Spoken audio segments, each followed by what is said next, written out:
Hello students, introduction to trigonometry में previous lectures में हमने क्वेश्चन नंबर 6 तक सॉल्व कर चुके हैं। Now we will do question number 7।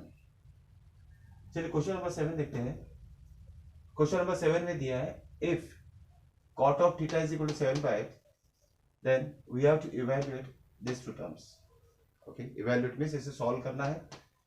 Solve करने के लिए हमें 1 minus sine theta 1 plus sine theta 1 minus sine theta upon 1 plus sine theta 1 minus cos theta के फॉर्म में दिया है। इसमें करेंगे कि हम साइन थीटा और कॉस थीटा का वैल्यू हम निकाल लेंगे फिगर से। ओके, फिगर ऑलरेडी ड्रॉ कर चुके हैं हम। ट्रायंगल एबीसी बनाया गया जिसमें एंगल बी दिया है। अब यहाँ देखिए थीटा यूज किया गया है, तो हम ये ए और जो सी एंगल है दोनों में से किसी भी एक को थीटा हम ले सकते हैं। यहां हमने एंगल सी को थीटा लिया है, ए को भी ले सकते हैं। ओके, अब इसमें साइन थीटा और कॉस थीटा की वैल्यू निकालने के लिए ये टर्म हमें दिया है cot theta is equal to 7/8। इसका यूज करेंगे हम, और जो ट्रिग्नोमेट्रिक रेशियो इसमें इवैल्यूएशन में हमें चाहिए वो हम फाइंड आउट करेंगे। चलिए देख, what is cot theta? Cot of theta is equal to 7/8। हमें पता है कॉट ऑफ थीटा क्या होता है। Cot theta is base upon perpendicular. ये कॉट थीटा के लिए फॉर्मूला। अब देखिए अगर थीटा ये लिया तो ये परपेंडिकुलर उसका अपोजिट साइड हो जाएगा और बेस एडजेसेंट साइड हो जाएगा, and this is the hypotenuse. Okay, अब देखिए इसको अगर हम कंपेयर करेंगे तो हमारा पर बेस ये हो जाएगा 7 और परपेंडिकुलर हो जाएगा उसका 8। क्या 8 is the perpendicular and base is 7। 7 को हम यहाँ लिख लेते हैं। This is 7। Okay, two sides are known, we have to find the third side, that is the hypotenuse. Hypotenuse को फाइंड करने के लिए हम पाइथागोरस थ्योरम को यूज करेंगे। इसमें हमें पता है पाइथागोरस थ्योरम क्या होता है।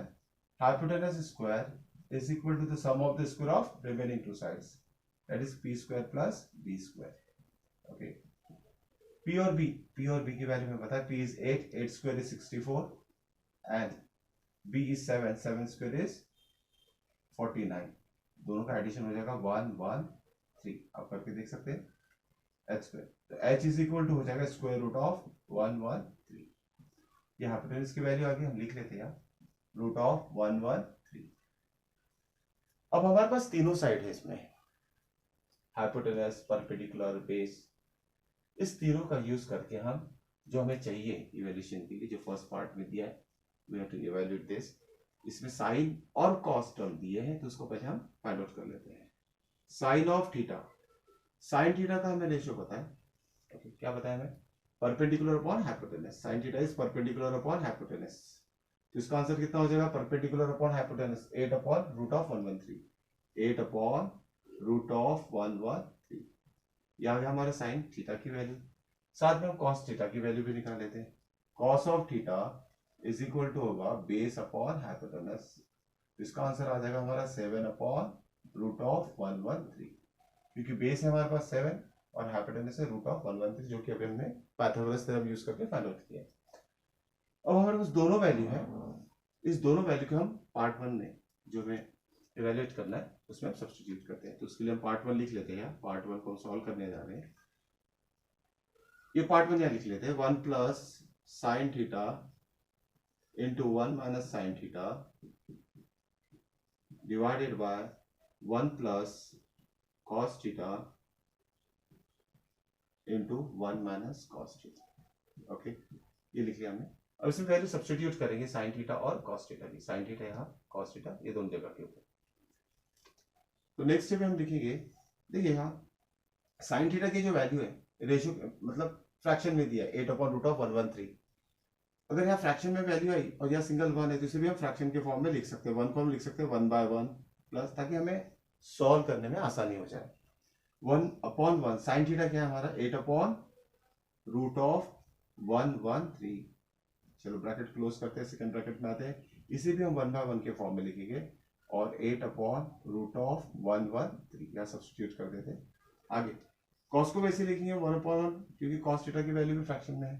7 upon root of 113 into 1/1 plus, okay, this is plus and this one is minus.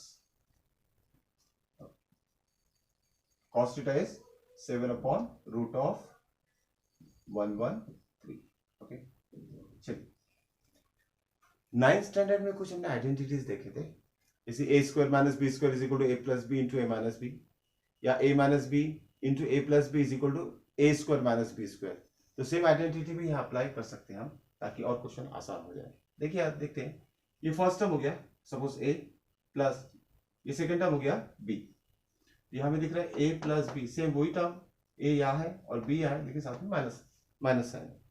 तो ये a plus B a minus B के फॉर्म में दिया है, और साथ में ये भी उसी फॉर्म में है, a plus B a minus B. तो इसे हम a square minus B square के फॉर्म में डायरेक्टली अप्लाई कर सकते हैं. उसके बाद हम लिखते हैं नेक्स्ट स्टेप में डायरेक्टली, इट इज 1 बाय 1 मतलब 1 ही होता है, लेकिन हम लिख रहे हैं ताकि ये फ्रैक्शन को सॉल्व करने में आसानी हो जाए. 1 by 1 the whole square minus 8 by root of 113 the whole square. नीचे वैसे करेंगे 1 by 1 the whole square minus 7 upon root of 113 the whole square. इतना पार्ट आ गया हमारे पास. ये 1 बाय 1 द होल स्क्वायर मतलब 1 बाय 1 ही होगा. 1 बाय 1 द होल स्क्वायर मतलब 1 बाय 1 ही होगा. यहाँ सॉल्व करते हैं इसे. Now 1 by 1 the whole square, it is nothing but 1 by 1.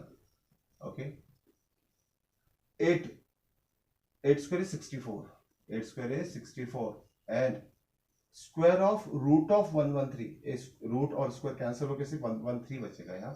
So this one is 113. नीचे वैसे होगा 1 upon 1 minus square of 7 is 49 and square of root of 113 is 113 itself. That is equal to. अब यहाँ numerator में दो fraction का subtraction और denominator में भी दो फ्रैक्शन का सब्सट्रैक्शन. तो न्यूमरेटर के फ्रैक्शन को सॉल्व करते हैं by cross multiplication. Same denominator में भी क्रॉस मल्टीप्लिकेशन हम कर सकते हैं. 113 इंटू 1 कितना होगा 113, माइनस 64 इंटू 1 कितना होगा 64, डिवाइडेड बाय 1 इंटू 113. ओके, नीचे वैसे करेंगे 1 into 113 minus 49 into 1 is 49 divided by this 1 into 113 is 113. अभी के दोनों फ्रैक्शन में डिनोमिनेटर सेम है तो कैंसिल हो जाता है, और जो टर्म रह जाएगा उसको सब्सट्रैक्ट भी कर देंगे हम.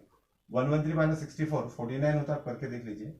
Okay, and 113 minus 49 is 64. तो ये आ गया हमारे इसकी फर्स्ट पार्ट की वैल्यू आ गई, हमारा आंसर आ गया है. ओके, इस तरह से हम सिंप्लीफाई कर सकते हैं. कैलकुलेशन पे ध्यान दीजिएगा, फ्रैक्शन सॉल्व करते वक्त मिस्टेक होने के चांसेस ज्यादा है. ओके, अब हम करने जा रहे हैं पार्ट नंबर 2. पार्ट नंबर 2, इस सेकंड पार्ट में एक सिंगल ट्रिग्नोमेट्रिक रेशियो है, स्क्वायर के फॉर्म में दिए है, और वो है कॉट स्क्वायर थीटा. अब देखिए cot square theta, part number 2 solution for this second part, sub question number 2, cot square theta. इस फिगर से फिर से हम क्या करेंगे, यहाँ इस फिगर से हम कॉट की वैल्यू निकाल लेते हैं. कॉट ऑफ थीटा, पहले फॉर्मूला लिख लेते हैं कॉट थीटा के लिए. कॉट थीटा होता है base upon perpendicular, base upon perpendicular. ये होता है कॉट थीटा की वैल्यू. ठीक है, बेस कितना हमारा, बेस इज 7 और परपेंडिकुलर कितना है हमारा, दिस इज 8. ओके, तो कॉट थीटा कितना आ गया हमारा, cot of theta is equal to 7 by 8 आ गया. हमें स्क्वायर के फॉर्म में चाहिए, on squaring both side, on squaring both side अगर करते हैं हम तो क्या हो जाएगा, cot of theta, cot square theta, और ये हो जाएगा 49 अपॉन 64. इस तरह से हम इसकी वैल्यू फाइंड आउट कर सकते हैं.